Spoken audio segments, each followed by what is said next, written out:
আমাকেই টাকা দিতে হবে। 11,000-এ কটা শূন্য হয়?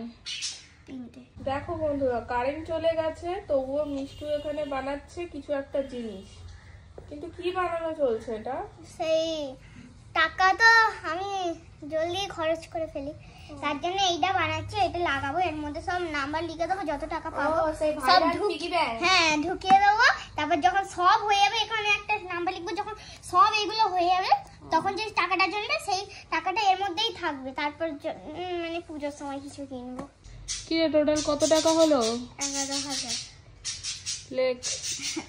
অনেকগুলোই লিখেছি। এই যে এতগুলো টাকার অ্যামাউন্ট লিখেছে, টোটাল 11,000 টাকা হয়েছে। 11,000-এ কটা শূন্য হয়? 3টে। এইটার তো সবই ঠিক করেছে, কিন্তু টাকা ফেলার ফুটোটা করে ফেলেছে নিচের দিকে। এইটা হওয়ার কথা ছিল উপরের দিকে, কারণ টাকাটা যেই ফেলা হবে, যদি এরকম নিচের দিকে রাখা হয় সব তো পড়ে যাবে। গন্ডগোল করে ফেলেছো। কি হবে তাহলে এবার? ঠিক করে দাও, আমি তো দাগ করে দিলাম। এই উপরের দিকে তাহলে এখানটা তাহলে এখন আমাকে কেটে দিতে হবে, তাই তো? একটু লম্বা করে কেটে দাও। ঠিক আছে, দিচ্ছি। বাচ্চা মানুষ, ভুল তো হবেই, সেটাই।